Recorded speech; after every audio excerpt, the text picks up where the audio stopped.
Now from Doha is Marwan Bishara. He's Al Jazeera's senior political analyst. Good to see you, Marwan. We are talking already in this conflict about people making extraordinary compensations for the things that are happening in this region, in shipping, in industry, economically. Does that help the Americans and Israelis, or does that help the Iranians? Well, it should help end the war, no matter who that helps or does not help. The most important goal for the international community at this point in time, for those with stakes in the region, whether security-wise, well-being, human rights, or a financial and economic interest, needs to be to end the war. Otherwise, what any global power getting involved in the shipping or the freedom of shipping and trade in the Gulf could only just facilitate more war, more American-Israeli aggression in Iran, leading to more Iranian aggression against the Gulf countries, leading to a further escalation and a cycle of violence and instability in the region, and perhaps widening the war towards more the likes of Yemen and the Red Sea, and that would be even more disastrous. Do you think that countries recognize that, and do you think perhaps that's why we haven't seen anybody enthusiastically join this coalition of warships that the president is asking for? You know, one of the things I've noticed is that, you know, with the exception of Israel, no one really supports this war.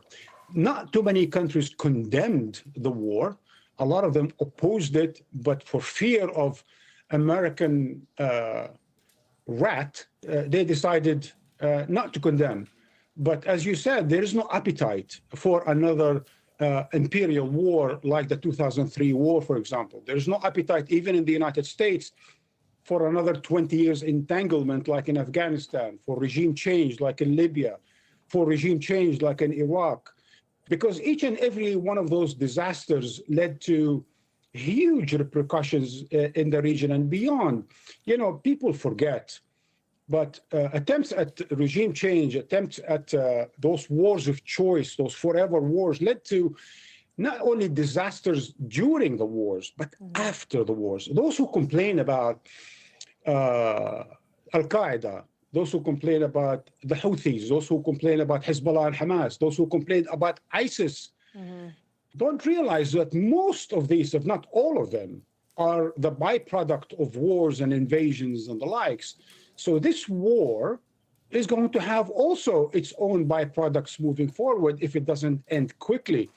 Already the disaster that Iran has become, already the displacements of millions of people, the crippling of trade, the crippling of the distribution of energy sources, all of that is really leading to further instability and violence, in addition to the international law violations, this law of jungle that we are living through today. Marwan, I want to ask you about this statement, this most recent statement from the GCC countries, and now with the addition of Jordan and the United Kingdom. We've obviously heard the Gulf countries condemn this from the first day. Now we're seeing these statements put out with more countries putting their name to them. At what point does the pressure get so much that you might be able to actually get these three countries realistically to the table to end this? I think that was the idea of certainly the Iran when it tries to widen the war, because let's just go back to the basics of this war, right? It's three-dimensional. It has to do with length, width, and height, right? The United States wanted a short war, 4 days, if possible, a week. They wanted it to be limited to Iran, and they wanted to be at low cost. Well, the Iranians are doing exactly the opposite.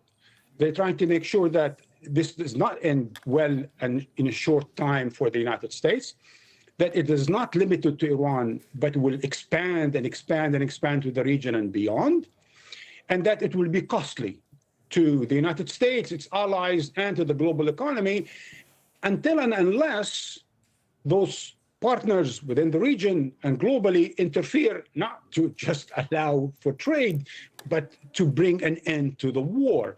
So the more pressure builds up on the United States to end the war, the more we're going to see, an end to this crippling energy and crippling sanctions and so on and so forth. Marwan, stay with us if you could, please. I just want to remind our viewers first about the latest in our continuing coverage on the U.S.-Israel war on Iran, and these are the latest updates. Iran has launched another wave of missile strikes on Israel. Police say at least 3 people have been injured in Tel Aviv. There's been reports of fire and damage in several areas. There's been major U.S. and Israeli strikes on western Iran and in the capital, Tehran. One strike has caused a large fire in the western city of Hamadan. Another started a fire in Tehran that has gutted a space research center there. And Iranian Foreign Minister Abbas Araghchi says Iran is ready to defend itself from U.S. and Israeli attacks for as long as it takes, after President Donald Trump said he's not ready to end the war. Araghchi has rejected Trump's claims that Tehran has been seeking a ceasefire. Let's go back now to Marwan Bishara, who is Al Jazeera's senior political analyst. So, Marwan, I want to ask you about that. This word that we've been getting from Abbas Araghchi on the Iranian stance on the war. He has been spending a lot of time on American television, answering questions from journalists and saying that Iran is sort of in this for the long haul. What do you make of that strategy?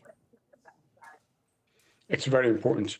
It's very important to speak to the American public because the American public is, of course, largely opposed to the war. They clearly have learned the lesson from the wars in Iraq and Afghanistan, and they don't want another extended forever war.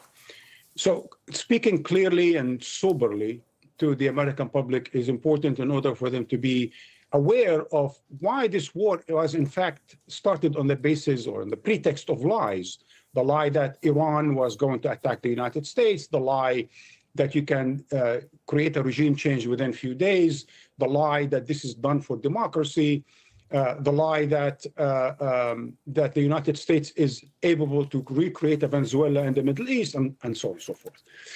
More importantly, is what I think is the main factor to end the war. And what is that main factor now? It's not just the issue of the price of the gasoline at the pump in the United States or the potential for more inflation and what have you. I think what everyone in Washington is looking at is how is this affecting the fortunes of the Republicans and Democrats in the midterm elections. And I think that's what Trump is looking at. Because Trump has already told the Republican leadership, if they lose Congress in November, he's going to be impeached for sure after November. So he has his eyes on that and the mood of the American public.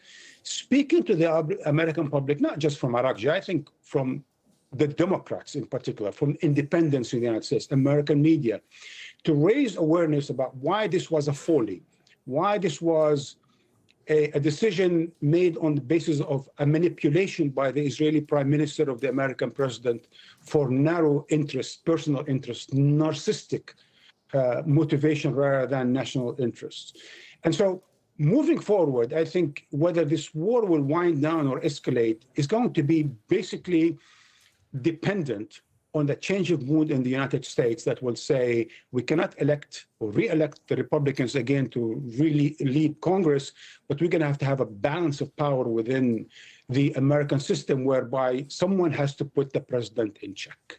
But if we don't see that till November, where are I guess all 3 parties to this prepared to go on that long? And more importantly, I suppose, are the people in Iran, the people in Israel, and the people in America prepared to endure this for that long?